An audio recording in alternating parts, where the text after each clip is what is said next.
قانون رقم 394 لسنة 1954 في شأن الأسلحة والذخائر، وفقاً لآخر تعديل صادر في 3 نوفمبر عام 2022. الوقائع المصرية. العدد 53 مكرر غير اعتيادي في 8 يوليو سنة 1954. قانون رقم 394 لسنة 1954 في شأن الأسلحة والذخائر، وفقاً لآخر تعديل صادر في 3 نوفمبر عام 2022. باسم الأمة. رئيس الجمهورية. بعد الاطلاع على الإعلان الدستوري الصادر في 10 من فبراير سنة 1953 من القائد العام للقوات المسلحة وقائد ثورة الجيش، وعلى الإعلان الدستوري الصادر في 18 من يونيو سنة 1953، وعلى الأمر العالي الصادر في 27 أبريل سنة 1905 بتنفيذ جدول الأسلحة والأدوات والذخائر المرخص بإدخالها في القطر المصري ولائحة البوليس المختصة بالاتجار بها، وعلى القانون رقم 58 لسنة 1949 بشأن الأسلحة وذخائرها المعدل بالقانون رقم 475 لسنة 1953، وعلى ما ارتآه مجلس الدولة، وبناء على ما عرضه وزير الداخلية وموافقة رأي مجلس الوزراء، أصدر القانون الآتي: الباب الأول في إحراز الأسلحة وذخائرها وحيازتها. مادة 1. يحظر بغير ترخيص من وزير الداخلية أو من ينيبه عنه حياز أو إحراز الأسلحة النارية المبينة بالجدول رقم 2 وبالقسم الأول من الجدول رقم 3، كذلك الأسلحة البيضاء المبينة في الجدول رقم 1 المرافق 1. ولا يجوز بأي حال الترخيص في الأسلحة المبينة في القسم الثاني من الجدول رقم 3 وكاتمات أو مخفضات الصوت والتلسكوبات التي تركب على الأسلحة النارية. 2. ولوزير الداخلية بقرار منه تعديل الجداول الملحقة بهذا القانون بالإضافة أو الحذف عدا الأسلحة المبينة بالقسم الثاني من الجدول رقم 3، فلا يكون التعديل فيها إلا بالإضافة.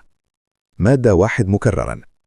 يصرح بإحراز أو حيازة مسدسات وبنادق الصوت وضغط الهواء وضغط الغاز وذخائرها المبينة بالجدول رقم 5 المرافق وفقاً للشروط والإجراءات التي يصدر بها قرار من وزير الداخلية. 33. مادة 2.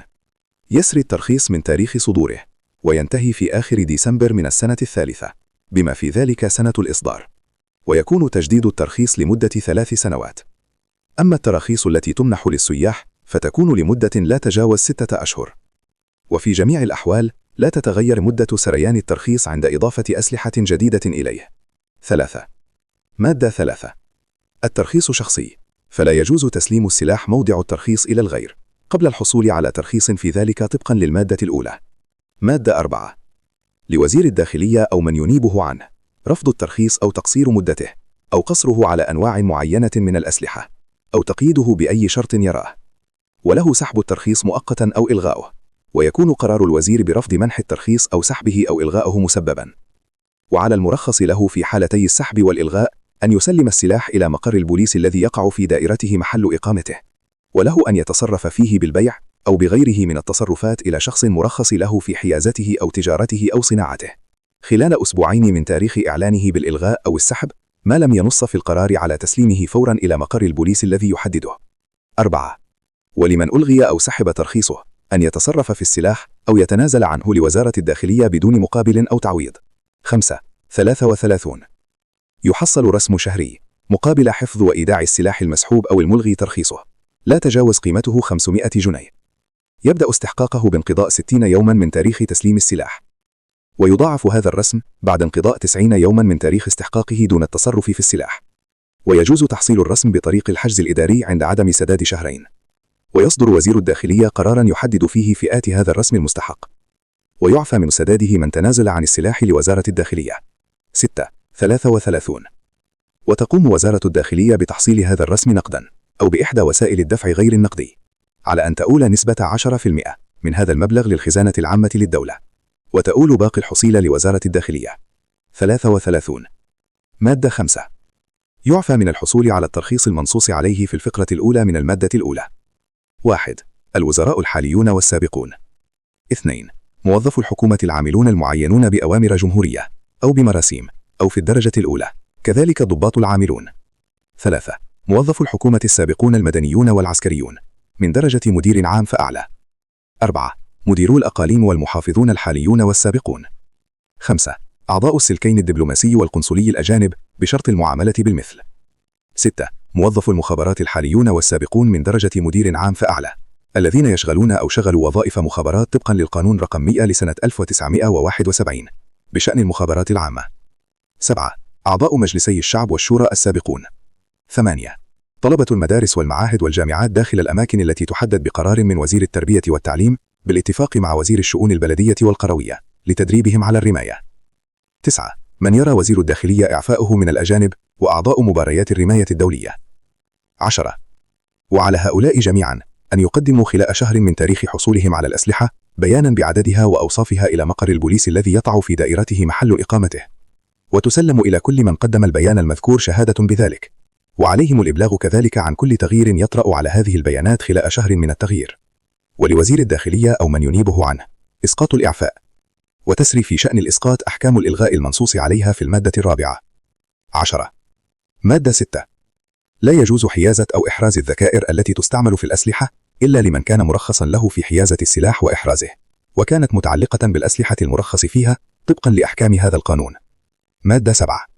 لا يجوز منح الترخيص بحيازة السلاح أو إحرازه المنصوص عليه في المادة 1 من هذا القانون إلى: ألف، من قلت سنه عن 21 سنة ميلادية. ب، من حكم عليه بعقوبة جنائية، كذلك من حكم عليه بعقوبة الحبس لمدة سنة على الأقل في جريمة من جرائم الاعتداء على النفس أو المال أو العرض، كذلك من صدر عليه أكثر من مرة حكم بالحبس ولو لأقل من سنة في إحدى هذه الجرائم. ج، من حكم عليه بعقوبة مقيدة للحرية في جريمة مفاقعات أو اتجار في المخدرات أو سرقة أو شروع فيها أو إخفاء أشياء مسروقة. د، من حكم عليه في جريمة من الجرائم الواردة في البابين الأول والثاني من الكتاب الثاني من قانون العقوبات. ه، من حكم عليه في أي جريمة استعمل فيها السلاح أو كان الجاني يحمل سلاحا أثناء ارتكابها متى كان حمله يعتبر ظرفا مشددا فيها. واو، المتشردون والمشتبه فيهم والموضوعون تحت مراقبة البوليس. ز، من ثبت إصابته بمرض عقلي أو نفسي. ح، من لا تتوافر فيه اللياقة الصحية اللازمة لحمل السلاح، وتحدد شروط اللياقة الصحية وإثبات توافرها بقرار من وزير الداخلية. ط، من لا يتوافر لديه الإلمام باحتياطات الأمن الواجبة عند التعامل مع السلاح، ويحدد وزير الداخلية بقرار منه شروط احتياطات الأمن. وفي جميع الأحوال يلغى الترخيص الممنوح إذا طرأ على المرخص له أحد الأسباب المبينة بالبنود من باء إلى حاء من هذه المادة. 11. مادة 8. لا تسري أحكام هذا القانون الخاصة بحمل السلاح وإحرازه وحيازته على الأسلحة المسلمة إلى الموظفين العموميين المأذون لهم في حملها لأغراض العمل المنوط بهم وفقا للقوانين واللوائح المعمول بها. 33. كذلك لا تسري هذه الأحكام على العمد ومشايخ البلاد والعزب بالنسبة لقطعة سلاح واحدة من الأسلحة المسموح الترخيص بحيازتها على أن يخطر عنها مركز أو قسم الشرطة التابع له طبقا للفقرة الأخيرة من المادة 5. 12. مادة 9. لا يجوز الترخيص لشخص في حيازة أو إحراز أكثر من قطعتين من الأسلحة المبينة بالجدول رقم 2 وقطعتين من الأسلحة المبينة بالقسم الأول من الجدول رقم 3. ويسري هذا القيد على فئات المعفين من الترخيص طبقا للمادة 5. ويجوز بقرار من وزير الداخلية في حالات الضرورة التصريح بقطع تزيد على المقرر في الفقرة السابقة. وعلى من يوجد في حيازته أسلحة تزيد على المسموح به أن يقدم طلبا خلال شهر من تاريخ العمل بهذا القانون إلى وزير الداخلية للترخيص له في كل زيادة. فإذا رفض الترخيص بكل الأسلحة الزائدة أو ببعضها وجب عليه أن يسلمها إلى مقر البوليس التابع له محل إقامته خلال أسبوع من تاريخ إعلانه برفض الطلب بكتاب موصل عليه مصحوب بعلم وصول على أن يكون له الحق في التصرف فيها طبقا لأحكام المادة 4. مادة 9 مكررا. لا يجوز للشخص الحصول على أكثر من رخصة واحدة عن جميع الأسلحة المرخص له بحملها، كما لا يجوز له الجمع بين شهادة الإعفاء والترخيص. 13. مادة 10. يعتبر الترخيص ملغا في الأحوال الآتية: ألف، فقد السلاح. ب، التصرف في السلاح طبقا للقانون. ج، الوفاة. 14. وتسري على ذوي الشأن الأحكام الواردة في الفقرات 3 و4 و5 من المادة 4 من هذا القانون، على أن تسري في الحالة المبينة في البند ألف من المادة من تاريخ العثور على السلاح المفقود. 33. مادة 11. على كل من يكون لديه سلاح من الأسلحة المبينة بالقسم الثاني من الجدول رقم 3 أن يقدمه إلى مقر البوليس الذي يقع في دائرته محل إقامته خلال شهر من وقت العمل بهذا القانون. وعلى وزارة الداخلية أن تؤدي تعويضا مناسبا عن كل سلاح من هذه الأسلحة يقدم للموريس، إذ كان من قدمه مرخصا له به أو معف من هذا الترخيص وقت العمل بهذا القانون. مادة 11 مكررا. لا يجوز حمل الأسلحة في المحال العامة التي يسمح فيها بتقديم خمور، ولا في الأماكن التي يسمح فيها بلعب الميسر، ولا في المؤتمرات والاجتماعات والأفراح. 15. الباب الثاني في استيراد الأسلحة وذخائرها والتجار بها وصنعها وإصلاحها. مادة 12. ولا يجوز بغير ترخيص خاص من وزير الداخلية أو من ينيبه استيراد الأسلحة المنصوص عليها في المادتين 1 و1 مكررا، وذخائرها أو التجار بها أو صنعها أو إصلاحها، ويبين في الترخيص مكان سريانه، ولا يجوز النزول عنه. 33. ومع عدم الإخلال بأحكام الفقرة. مادة 35. على الأشخاص المرخص لهم في الاتجار في الأسلحة والذخائر أو في استيرادها أو إصلاحها أو صنعها أن يخطروا المحافظ أو المدير بكتاب موصى عليه بعلم وصول خلال شهر من تاريخ العمل بهذا القانون، وبجميع البيانات اللازمة عن محل تجارتهم وعن الأسلحة والذخائر الموجودة بها، لتعطى لهم رخص طبقا لهذا القانون، فإذا لم يقدم الإخطار في الميعاد اعتبرت تلك الرخص ملغاة. مادة 35 مكررا. تعتبر أسلحة نارية في حكم هذا القانون أجزاء الأسلحة النارية المنصوص عليها بالجدولين 2 و3، وكاتمات أو مخفضات الصوت، والتلسكوبات المعدة لتركيبها للأسلحة النارية. ويعاقب على الاتجار فيها أو استيرادها أو صنعها أو إصلاحها بالمخالفة لأحكام هذا القانون بذات العقوبات المنصوص عليها في هذا الشأن على الأسلحة النارية الكاملة. ويسري حكم الفقرة السابقة على حيازة أو إحراز الأجزاء الرئيسية للأسلحة النارية المبينة بالجدول رقم 4 المرافق، أو كاتمات أو مخفضات الصوت، وتلسكوبات التي تركب على الأسلحة المذكورة. 30. مادة 36. يلغى الأمر العالي الصادر بتاريخ 27 إبريل سنة 1905 بتنفيذ جدول الأسلحة والأدوات والذخائر المرخص بإدخالها في القطر المصري، ولائحة البوليس مختصة بالاتجار بها، كذلك القانون رقم 58 لسنة 1949 بشأن الأسلحة وذخائرها. مادة 37. على وزراء الداخلية والعدل والشؤون البلدية والقروية كل فيما يخصه تنفيذ هذا القانون، ولوزير الداخلية إصدار القرارات اللازمة لتنفيذه، ويعمل به من تاريخ نشره في الجريدة الرسمية. صدر بقصر الجمهورية في 8 ذي القعدة سنة 1373، 8 يوليو سنة 1954. 101. استبدلت الفقرة الأولى من المادة 1 بالقانون رقم 165 لسنة 1981، جريدة رسمية، العدد رقم 42 مكررا في 21/10 سنة 1981. 2. الفقرة الثانية من المادة الأولى مستبدلة بالقانون رقم 101 لسنة 1980، الجريدة الرسمية، العدد 22 مكررا في 31/7 سنة 1981. 3. استبدلت المادة الثانية بالقانون رقم 34 لسنة 1974، الجريدة الرسمية، العدد 23 في 6/6/1974. 4. 5. استبدلت الفقرتان الثالثة والرابعة من المادة 4 بالقانون رقم 75 لسنة 1958، الجريدة الرسمية، العدد 17 في 2/7/1958. 6.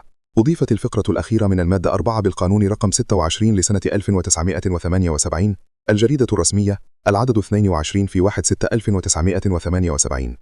حكم بعدم دستورية صدر الفقرة الرابعة من تلك المادة، وسقوط عجز الفقرة الرابعة والفقرة الخامسة من ذات المادة، وفقا لما جاء بحكم المحكمة الدستورية رقم 92 لسنة 40 قضائية دستورية، الجريدة الرسمية، العدد 5 مكررا ج في 10 فبراير 2021. 7. البند 6 من المادة الخامسة مستبدل بالقانون رقم 65 لسنة 2010 م، الجريدة الرسمية، العدد 18 مكررا باء في 12 مايو سنة 2010 م. 8. البند 7 من المادة الخامسة مستبدل بالقانون رقم 26 لسنة 1978، الجريدة الرسمية، العدد 22 في 1/6/1978، ثم استبدل بالقانون رقم 162 لسنة 2003، الجريدة الرسمية، عدد 50 مكرر في 17/12/2003. 9. استبدلت الفقرة الأولى من المادة الخامسة بالقانون رقم 75 لسنة 1958، الجريدة الرسمية، العدد 17 في 2/7/1958. 10. أضيفت الفقرة الثالثة للمادة الخامسة بالقانون رقم 29 لسنة 1968. الجريدة الرسمية العدد 24 في 13/6/1968. 11. استبدلت المادة 7 بالقانون رقم 165 لسنة 1981. جريدة رسمية العدد رقم 42 مكررا في 21/10 سنة 1981. 12. استبدلت الفقرة الثانية من المادة 8 بالقانون رقم 26 لسنة 1978. الجريدة الرسمية العدد 22 في 1/6/1978. ملحوظة: المادة الثانية من القرار رقم 261 لسنة 1982 جاء فيها تحدد اللياقة الصحية المنصوص عليها في المادة 7 من القانون رقم 394 بمعرفة جهة الطبية المختصة وبمراعاة شروط الأولوية يصدر بها قرار من وزير الداخلية.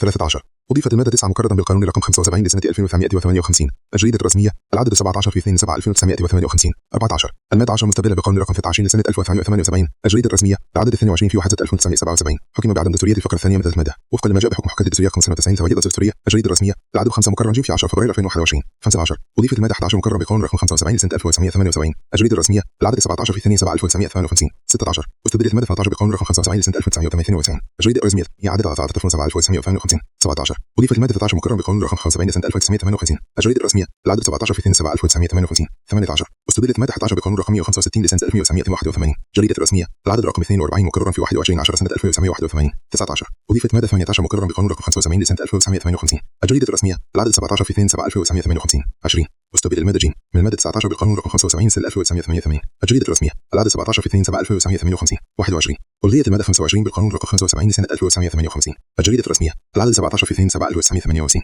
22. أضيفت المادة 25 مكررا بالقانون رقم 165 لسنة 1981. الجريدة الرسمية العدد رقم 42 مكررا في 21/10 سنة 1981. 23. واستبدلت المادة 26 بالقانون رقم 26 لسنة 1978. الجريدة الرسمية العدد 22 في 1/6/1978. ثم استبدلت عبارة الفقرات ش د ه بعبارة البنود من باء إلى واو بالقانون رقم 165 لسنة 1981. جريدة رسمية العدد رقم 42 مكررا في 21/10 سنة 1981. ثم أضيفت الفقرة الأخيرة من المادة رقم 26 بالقانون رقم 165 لسنة 1981. جريدة رسمية العدد رقم 42 مكررا في 21/10 سنة 1981. ثم استبدلت المادة 26 بموجب مرسوم بقانون رقم 6 لسنة 2012. الجريدة الرسمية العدد 2 تابع في 12 يناير سنة 2012. حكم بعدم دستورية نص الفقرة الأخيرة من المادة 26 وفقا لحكم المحكمة الدستورية رقم 196 لسنة 35 قضائية دستورية. الجريدة الرسمية العدد 45 مكررا باء في 12 نوفمبر 2014. حكم بعدم دستورية نص الفقرة الأخيرة من المادة 26 وفقا لحكم المحكمة الدستورية رقم 88 لسنة 36 قضائية دستورية. الجريدة الرسمية العدد 8 مكررا واو في 25 فبراير 2015. حكم بعدم دستورية نص الفقرة الأخيرة من المادة 26 وفقا لحكم المحكمة الدستورية رقم 78 لسنة 36 قضائية دستورية. الجريدة الرسمية العدد 8 مكررا واو في 25 فبراير 2015. حكم بعدم دستورية نص الفقرة الأخيرة من المادة 26 وفقا لحكم المحكمة الدستورية رقم 102 لسنة 36 قضائية دستورية. الجريدة الرسمية العدد 42 مكررا في 22 أكتوبر 2018. 24. المادة 28 مستبدلة بالقانون رقم 97 لسنة 1992. الجريدة الرسمية العدد 29 مكررا في 18/7/1992. 25. المادة 28 مكررا مضافة بالقانون رقم 6/22 1978. الجريدة الرسمية العدد 22 في 1/6/1978. 26. مادة 30 مستبدلة بالقانون رقم 26 لسنة 1978. الجريدة الرسمية العدد 22 في 1/6/1978. 27. أضيفت المادة 30 و30 باء و30 جيم بالقانون رقم 546 لسنة 1954. الوقائع المصرية العدد 86 مكررا في 30 آذار 1954. ثم استبدلت مادة 30 و30 باء و30 جيم بموجب القانون رقم 6 لسنة 2012. الجريدة الرسمية العدد 2 تابع في 12 يناير سنة 2012. ثم استبدلت مادة 30 بموجب القانون رقم 90 لسنة 2012. الجريدة الرسمية العدد 41 مكررا في 14 أكتوبر 2019. 28. واستبدلت مادة 33 بالقانون رقم 29 لسنة 1968. واستبدلت الفقرة الأولى والثانية بالقانون رقم 34,000 المشار إليه. ثم أضيفت الفقرة الأخيرة لمادة 33 بالقانون رقم 26 لسنة 1978. الجريدة الرسمية العدد 22 في 1/6/1978. 29. المادة 34 كودقات إلى قانون 20/29 لسنة 2070. الجريدة الرسمية العدد 22 في 1/6/1978. 30. أضيفت المادة 35 مكررا بالقانون 546 لسنة 2054. واستبدلت بقانون رقم 101 لسنة 2080. الجريدة الرسمية العدد 22 مكررا في 31/10 سنة 1981. 31. واستبدلت المواد 12 و16 بقرار رئيس جمهورية مصر العربية بالقانون رقم 129 لسنة 2014. الجريدة الرسمية العدد 39 مكررا مبر فيريجي 99 سنة 2014. 32. واستبدلت المادتين 33 و34 وأضيفت المادة رقم 34 مكررا بالقانون رقم 5 لسنة 2016. الجريدة الرسمية العدد 24 مكررا د في 22 يونيو سنة 2016. 33. استبدلت المادتين 25 مكررا و28 فقرة أولى، وأضيفت مادتان جديدة برقمي 1 مكررا و25 مكررا ألف. كما أضيف جدول جديد برقم 5 بمسمى مسدسات وبنادق الصوت وضغط الهواء وضغط الغاز وذخائرها، وفقا للقانون رقم 5 لسنة 2019. الجريدة الرسمية العدد 6 تابع، الموافق 7 فبراير 2019. ملحوظة: أضيفت اللالة الرابعة من القانون رقم 26 لسنة 1978 التي نصه: يعفو من العقاب كل من يحوز بغير ترخيص أسلحة نارية أو ذخائر مما يستعمل في أسلحة مذكورة في تاريخ العمل بهذا القانون إذا قام بتسليم الأسلحة والذخائر إلى جهة الشرطة الواقع الفدائي وتم محل إقامته خلال شهرين من تاريخ العمل بهذا القانون، ويعفو كذلك من العقوبات المترتبة على سرقة الأسلحة والذخائر أو على إخفائها. 31. الفقرة الأخيرة من المادة 33 مكررة بالقانون رقم 97 لسنة 1992. الجمعيات الرسمية العدد 29 مكررا في 18/7/1992. ملحوظة: مادة مضافة بالقانون رقم 165 لسنة 2081. المادة الرابعة: يعفو من العقاب من يحوز أو يحرز أسلحة من البيانية في المادة 1 من هذا القانون أو ذخائر أو مفرقعات إذا قام بتسليم ما لديه منها إلى مقر الشرطة الذي يتبعه محل إقامته خلال 15 يوما من تالي العمل لهذا القانون. 33. تستبدل نصوص المواد رقم 4 فقرة رابعة و5 8 فقرة أولى 10 فقرة ثانية 12 فقرة أولى 26 فقرة أخيرة 36 فقرة أولى وفقا لما جاء بالقانون رقم 163 لسنة 2022 المنشور بالجريدة الرسمية العدد 44 تابع ألف في 3 يوليو 2022. 34. تضاف فقرة ومواد جديدة بأرقام 4 فقرة سادسة 26 مكررة 26 مكررة ألف 26 مكررة باء وفقا لما جاء بالقانون رقم 163 لسنة 2022 المنشور بالجريدة الرسمية العدد 44 تابع ألف في 3 يوليو 2022. جدول رقم 1. بيان الأسلحة البيضاء. 1. السيوف عدد سيوف المبارزة. 2. السنكي. 3. الخنجر. 4. الأقواس والسهام. 5. المطاوي قرن غزال. 6. السواطير والسكاكين عدد ما يستخدم منها في الأغراض المنزلية أو الفندقية حال التعامل معها بمساوي قانوني. 7. البلط والزنازير والسنجة والقواطع الكترات والشقرات والروادع الشخصية وعصا الصدمات والدنكات وأي أداة أخرى تستخدم في الاعتداء على الأشخاص دون أن يكون لحميها أو إحرازها أو حيازتها مصور قانوني أو مبرر من الضرورة المهنية الحرفية أو الحرفية. 8. المركب الحديدة.